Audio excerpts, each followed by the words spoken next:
Vision of Hope is an important contribution to the growing number of stories by recovering addicts. For its well-written account in terms that are touching yet honest, in both the low points and the high points of her story.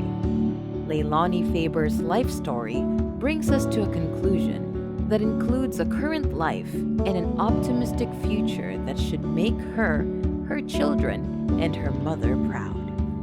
It literally offers hope for anyone who has found their life severely impacted by meth or other drugs. And with hard work, redemption is possible, and a new life awaits anyone willing to make that commitment.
Christopher Michael Cifelli presents Darkwind Chronicles, the first act. Nearing the end of days for their world, Magdalene Darkwind and Delphine Lightwind must embark on a journey of self-discovery and repentance before they can stop an ancient evil that once almost brought their world to the brink of ruin from finishing the job. Their journey will take them across the land of Hearth, meeting new friends and recruiting new allies and former foes of different races along the way. All the while uncovering a conspiracy that is pitted against them, turning their allies against each other. It is only the beginning for them. And in the end, the weak become strong. The strong become stronger. Darkwind Chronicles, the first act.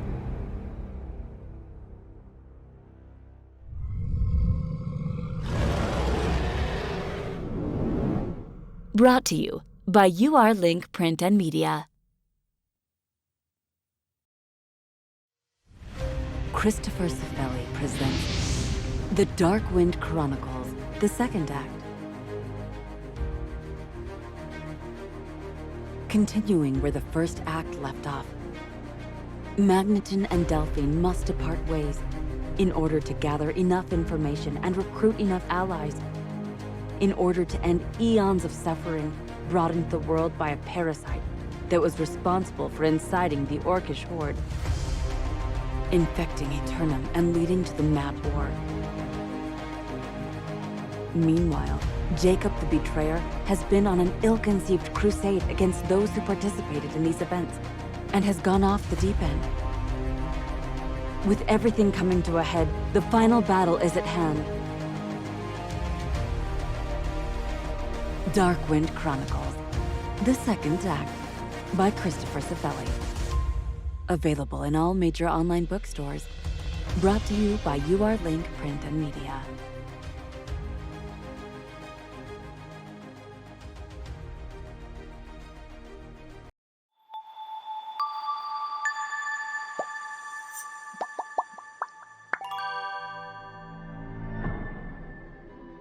How someone possibly say that being a teenager is a cruising good time, or that it's easy or easier? Give me a break. Well, if you think that being a teenager is the worst fate that can happen to a teen on this planet, you're in for a surprise. Once you open up, cruising through the teens easier than it seems. It can be the best time of your life.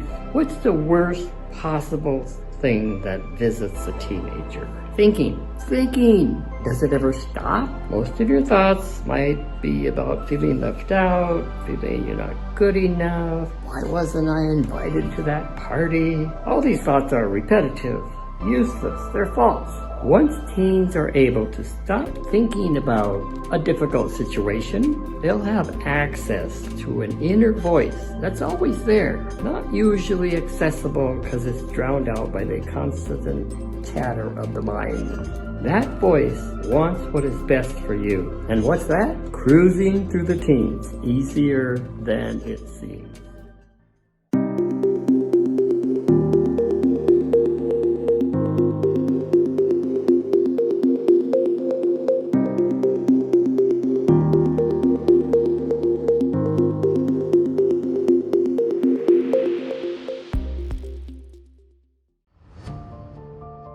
The year is 1898.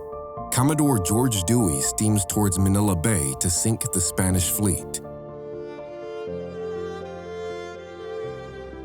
On board is Josh Armand, a civilian businessman and steam engineer pressed into emergency naval service. In Manila, Josh crosses paths with the beautiful Isabella Germain, an encounter that will change his entire life. Can a loyal American businessman and a revolutionary-minded mixed-blood mestizo overcome immense divides while their countries are at war? National loyalty, brutal cruelty, separate cultures in history, and an ugly war could rip them apart. Whether they thrive, even survive, may depend on outracing the indomitable American general Frederick Funston to spare the Philippine president and commander Emilio Aguinaldo. Even if they succeed, their future is still uncertain. Perhaps someday we'll have a happy ending. You'll find answers to these and pose new questions in the moving and unsettling Eden Lost by Richard Taylor. Available on URLink Print and Media, Amazon, and Barnes & Noble.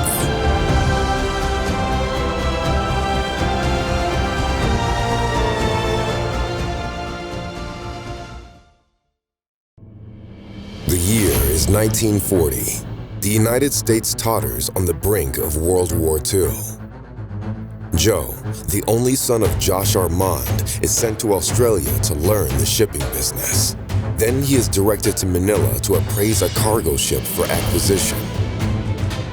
There he meets a Red Cross nurse, Lucy Blake, and they are mutually attracted.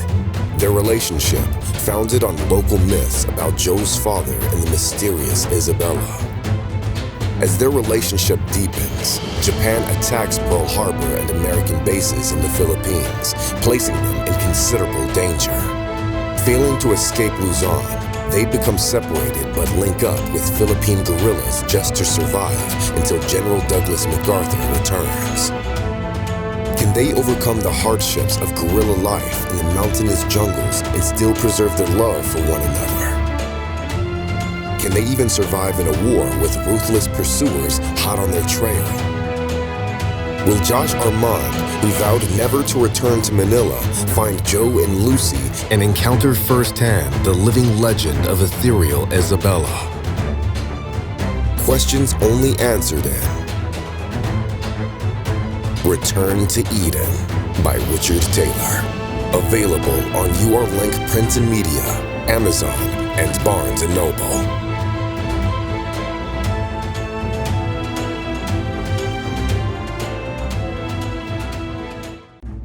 The year is 1967. The United States is ripped asunder over the war in Vietnam. But Izzy Armand, daughter of Joe and Lucy Armand, is intent to assist our boys over there as a Red Cross donut dolly. En route, she encounters Lieutenant Abe Chastain, and they tackle the dangers and challenges of war armed only with good intentions. But a bitter war takes its toll and disturbs their relationship in many unexpected ways. The 1968 Tet Offensive is a horrific test, causing psychological trauma, coupled with physical effects of chemical sprays, shaky VA healthcare, mindless Pentagon denials, and a flawed peace negotiation. Intervention by a guardian angel is needed. Izzy and Abe must ascend to confront their misfortunes. Is this enough to send her scrambling back to Vietnam in 1974 as the North Vietnamese army approaches Saigon? We never deserve what we get, good or bad. But can love endure catastrophe and save a family legacy? Expect tears in heart-rending Almost Eden by Richard Taylor. Available on URLink Print and Media, Amazon, and Barnes & Noble.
Daniel Acosta Walls presents It's Our World Too. The world is a beautiful creation, and all life on it is important. There are multitude of beautiful creatures that also call our planet their home. This book reminds us that we share this world, that we are not the only life created by God on this planet. We have been given the great honor and responsibility to protect its natural beauty and all its diverse inhabitants, not just for their sake, but of humanity and its future. It's Our World Too by Daniel Acosta Walls. Available in all major online bookstores. Brought to you by URLink Print and Media.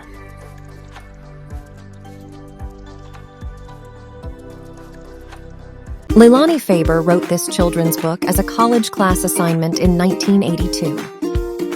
The typed manuscript followed her through many moves over 4 decades until it was found in a box in 2018. She finally found an illustrator and worked closely with him to create this wonderful story. This is a labor of love, written especially for all our red-haired, freckle-faced beauties.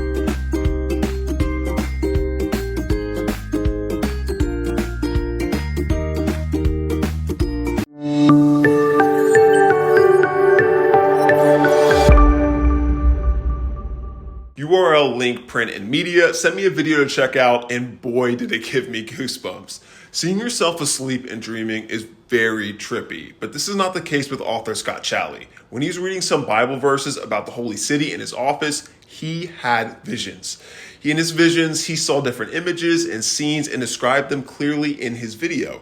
In his video, he tells us that he has seen God's holy city and describes it to be clusters of precious gems and crystals that formed into a pattern in an inner circle. He continues to tell us that we all, may it be humans, animals, plants, or any living organism on earth, have the holy energy. He basically tells us where mankind came from and how we function based on how we relate with God. It also happens that for some reason, he was told that he is the chosen one. The selection happens in every 6,050 years. It's just amazing how he vividly describes the scenes, and I can't wait to read about this when he gets into writing. Get updated through his website at www.scottchalley.com.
Jerry Schaefer presents Women Down Through the Ages, How Lies Have Shaped Our Lives.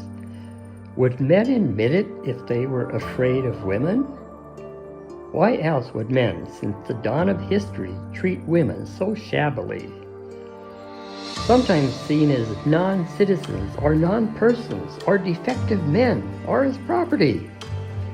Before civilization began, women were treated more civilly.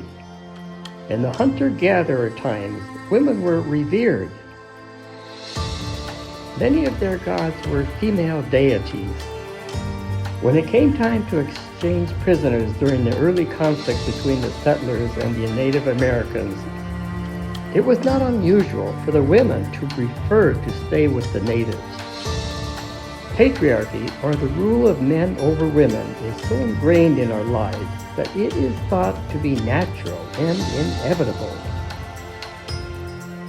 Women, Down Through the Ages, How Lies Have Shaped Our Lives by Jerry Schaefer.